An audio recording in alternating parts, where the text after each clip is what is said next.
Hello, Rufus King Nation. This is Anthony Lauer, Art and Design Teacher at Rufus King High School, and you're listening to Season 2, Episode 10 of The King's Cast, a podcast introducing our listeners to the men and women working each day to teach the next generation of Rufus King Generals.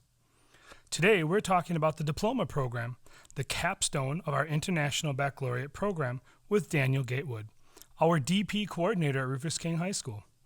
In our conversation, we will also discuss how the International Baccalaureate Program is structured and how it aims to develop King students into inquiring, knowledgeable, and caring individuals who strive to create a better and more peaceful world. Thanks for taking a few minutes to listen today.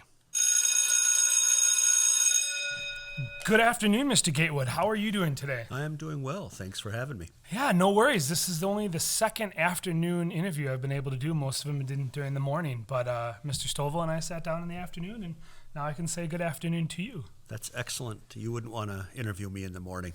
No, well, I usually need a couple of cups of coffee as well, not knowing if you're drinking coffee, but the arts department ends up converging on Zaber's office for tea and coffee in the morning. So, as we said in the intro, ladies and gentlemen, we are sitting down with Daniel Gatewood, the DP or Diploma Program Coordinator at Rufus King High School. He also teaches one of our classes called the Theory of Knowledge, affectionately called TOK in some corners of the globe. We did hear a little bit about that in episode 2 when talking to Mr. Joshua Joseph, but we'll hear a little bit more in-depth detail on the full diploma program today, as well as Theory of Knowledge. Welcome, sir. Thanks. So we talked a little bit ahead of time, and you want to tackle both the questions for number one, so I'll read them for our listeners. What brought you to Rufus King High School, and or what is your route to becoming a teacher? So I went to college at University of Wisconsin and got my master's degree and in political science. So I got my bachelor's and master's degree in political science. And along the way, that's where I met Mr. David Long, who used to be a history teacher here. And by the time I was done with graduate school, I knew that I did not want to continue on and get my doctorate. I knew that I did not want to enter law school at that point. In retrospect, I probably should have. But only education in Wisconsin. Right. And so what happened was I bounced around. I was in a band for a little while. I roadied for a bunch of bands, and I just kind of killed time until I tried to figure out what I wanted to do. And I set myself a goal of having a job that I'd be proud to tell anybody by the time I was 28. And I made that with a couple years to spare. When I went into teaching, I got certified to teach in a couple semesters after my graduate work. And my dad was a teacher. He taught for 30 years at Whitnall High School, and he was a history teacher. So I thought, how hard could it be? But it turns out it's kind of hard. Definitely a craft, definitely an art, as you know. And getting to Rufus King was David Long again. We stayed in touch. I was at an alternative school, which no longer exists, called Kilmer South, which is interesting because there was not a Kilmer North, East, or West. It was just Kilmer South. And he called me up, said there was an opening at Rufus King. I sat with my friend and roommate at the time, and I made a list of positives and negatives about why I might want to go to Rufus King. And at the time, I wasn't really teaching. I was more babysitting at this alternative school, which was great. It was a great school. And we were helping kids get their diplomas, which I think is really important. However, everything on my list, my roommate pointed out, was, she said, everything on your list for negative it's more work. And she says, is that any reason not to do anything? And I thought, that's probably the greatest advice anybody's ever given me. Just kind of that slap in the face orally to make you reflect a little bit deeper on your own thoughts. Yeah. So I said, okay. So I went to the interview. And then interestingly, Mr. Balistreri was our principal then. I thought I'd be given a choice whether to come to Rufus King. But I wasn't. Mr. Balistreri called central office, entered my for papers. And then I was a teacher at Rufus King. After I did the interview, nobody bothered asking me. But so here I am. Yeah, similar story. I had interviewed at an area school district a couple years back, and there's a couple different interviews in their particular process, and the last one was to sit down with the assistant superintendent of instruction, and I just assumed it was the last step. And when I got to the interview, she pulled out the insurance paperwork and the login information, and for about 4 weeks after rejecting the position, I still had a login to their school district because they assumed by that point in the interview process, prior to a contract, salary, or position Right. slot, I suppose, because I'm certified K-12, that you would just accept if you got to that point. And I was like, oh, I was not aware that is how it works. Right. You don't accept, you don't get a say in it when you apply. Yeah, Mr. Balistreri went on to be superintendent of Milwaukee Public Schools, did he not? Or am I wrong about that? No, he was involved with multiple things after leaving Rufus King. I don't know that he was ever superintendent, but he was very involved with lots of stuff. That's right. I can't pride myself too much on Milwaukee history. Born and raised in Dallas, didn't know as much as I should have. But awesome. That is a great roundabout way, and a great way for our listeners, especially our younger listeners, to understand that it's okay to still wonder and find your route even after high school, college, and as you figure out adulthood in your 20s, which is what all of us did in any different way imaginable. I think that's kind of a big misunderstanding that a lot of younger people have, is the idea that they're supposed to know what they're supposed to be doing, and the idea that most people even know what they're going to be majoring in when they enter college. I had a friend, or what they want to do for the rest of their life well into their 20s. Right, and you can change your mind. It's okay. I had a friend who went from computer science to forestry. So yeah, none of those credits transferred, but he followed what he wanted to do, and now he's a forest ranger somewhere in Oregon. It's a great place to be a forest ranger. Yeah. I gotta say, I liked Glacier National Park. Not that was in Oregon; it was in Montana. But yeah, it's a great, peaceful way to live your life. If the you can get only it. national park that's in 2 countries. Yes, Canada and the U.S. What is one aspect of the International Baccalaureate that you connect with? I really think it's the mission. The IB mission, if you read it, and I brought it, I'll read it to you. For our audio people, you can hear the crumpling of paper, which some of you can ASMR. Yeah, ASMR. Yeah. The International Baccalaureate aims to develop inquiring, knowledgeable, and caring young people, and you can see that in the learner profile, who help to create a better and more peaceful world through intercultural understanding and respect. And then there's another bit. But then these programs encourage students across the world to become active, compassionate, and lifelong learners, more learner profile stuff there, who understand that other people with their differences can also be right. And that's a huge mission statement. I mean, if you look at that mission statement, what they're really looking at is they're trying to change the world. They're trying to encourage dialogue. They're trying to create a more peaceful world. It says right there, are caring young people who help to create a better and more peaceful world. And I want to be a part of that. That's one of the taglines for the podcast. I actually wrap up the intro and the conclusion each episode talking a little bit about learner profile traits, switched them up from season 1 to season 2, and talk about what we're doing to help encourage those caring, compassionate risk takers in the world. Yep. So the mission statement is the thing you connect with the most. It's the thing that drives what you do here in the halls of Rufus King. Yeah, I think so. I mean, it's the students that really drive everything. I mean, they're the motivating factor. Institutionally, I like to look at the learner profile. I like to wander around, look and see what teachers are doing in other classes. The students motivate you. They inspire you. The teachers motivate and inspire you. It can be a difficult grind being a teacher, and it can be a very isolating profession because even though you're around people all the time, a lot of times you're the only adult in the room.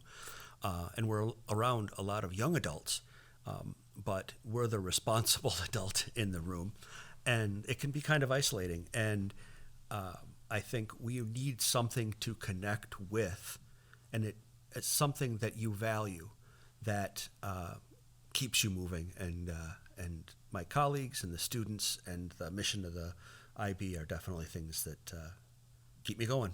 Yeah, I know I've mentioned this a couple times on the podcast so far that it might seem like this is meant to be one big advertisement, just, pontificating about IB and about Rufus King. But I didn't start it off as that. I started it off to connect with my colleagues. I was having some good conversations with people in this building, people that then became the first couple guests because I knew I could carry a conversation.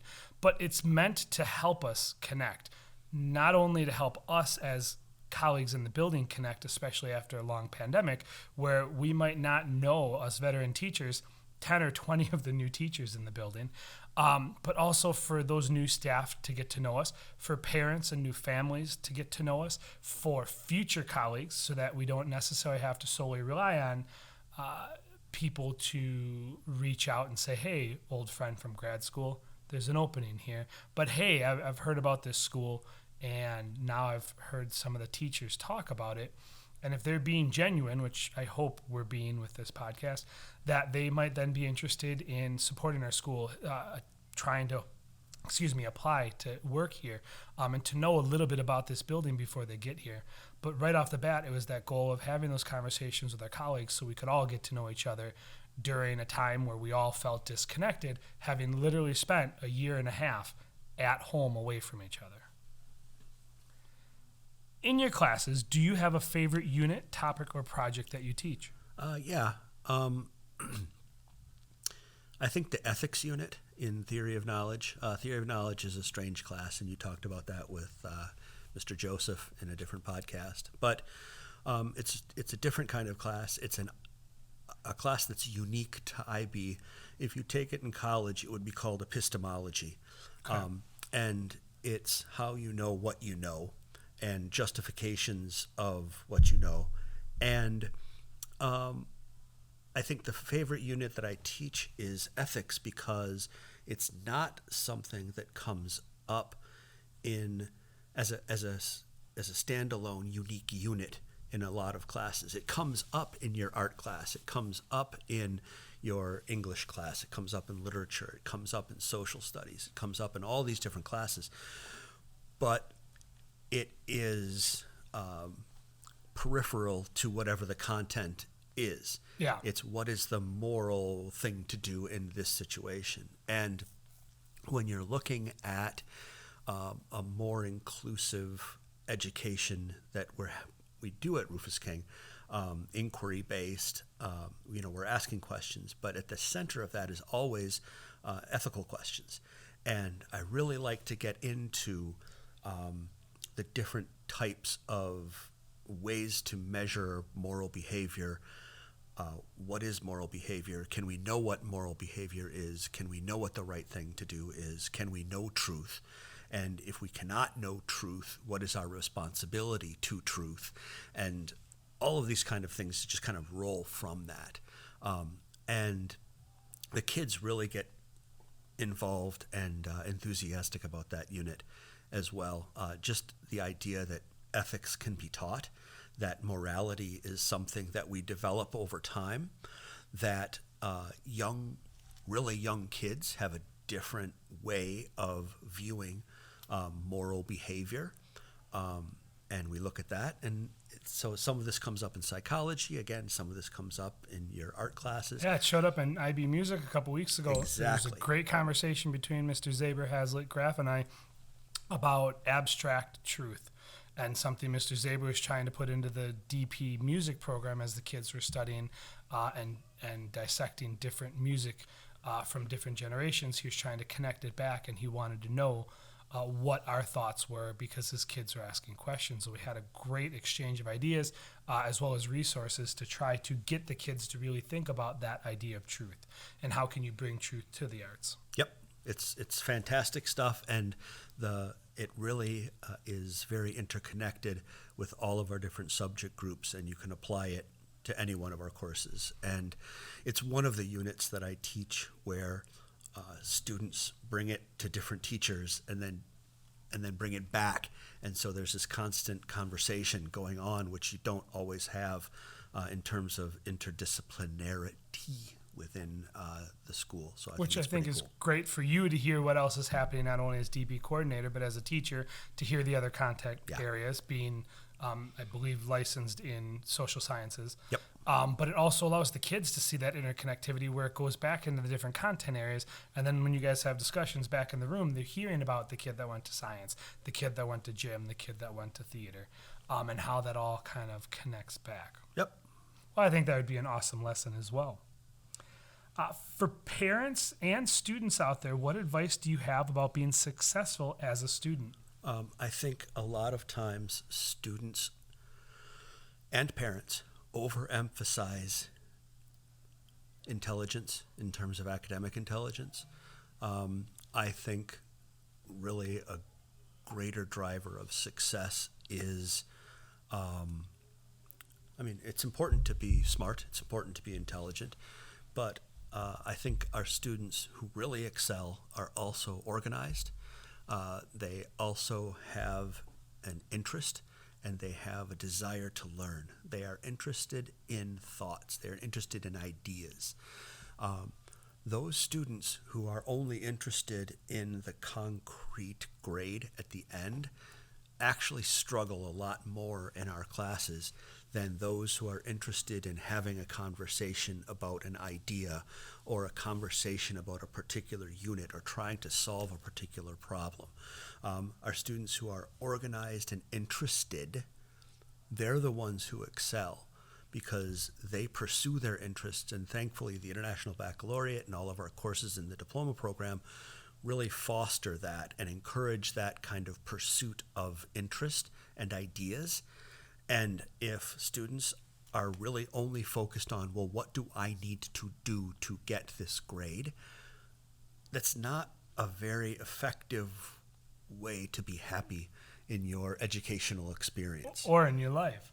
Right. So I would say pursue your interests. I'm not saying follow your dreams necessarily, but pursue what you're interested in. Find something even within the classes that you might not particularly be strong in. Find something that you do have an interest in. Find that problem that you want to solve, and pursue that. And also, the next thing is, I think also students also believe that teachers don't necessarily have time for them. And it's really key for our successful students to reach out to the teachers and ask them for help if they need it, because we're all here for you. I mean, that's what we do. It's not just punching in the time clock and punching out.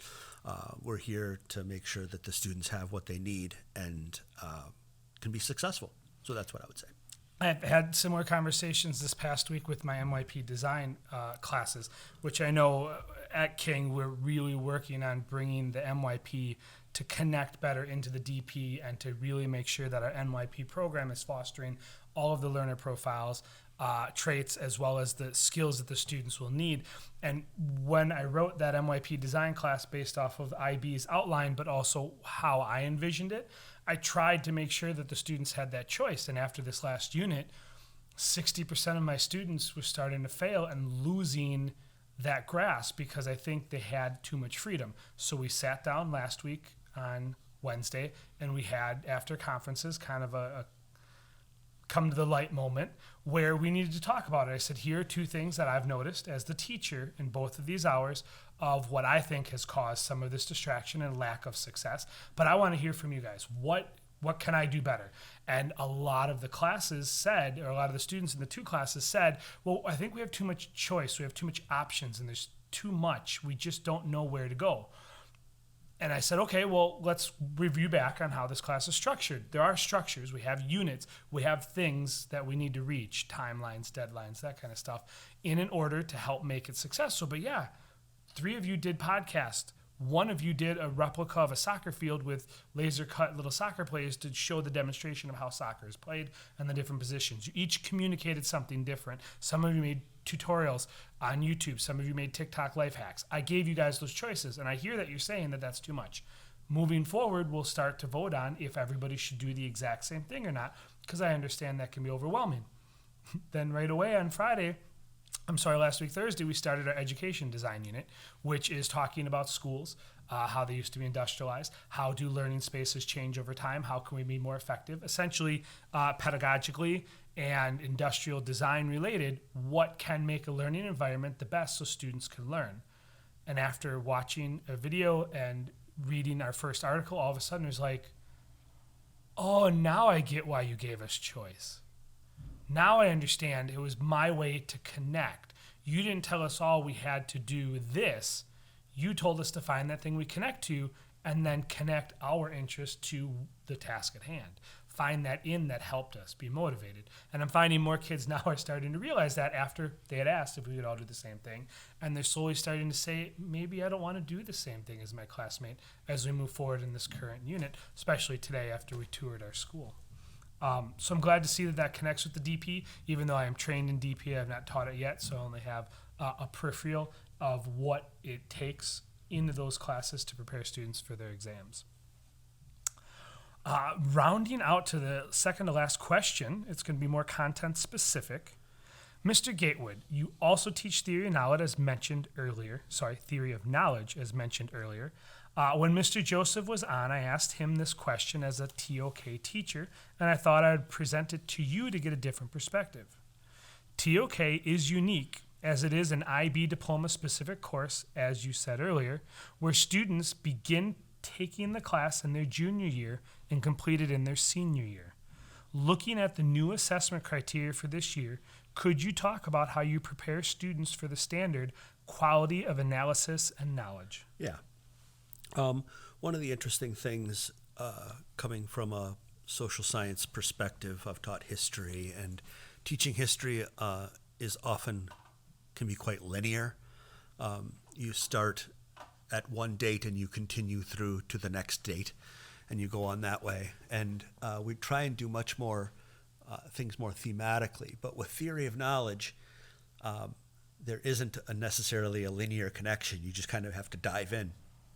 And when you talk about the quality of analysis of knowledge, one of the things we do in TOK is just break everything down. We're constantly breaking everything down, looking at what exactly is meant, and then kind of building it back up again.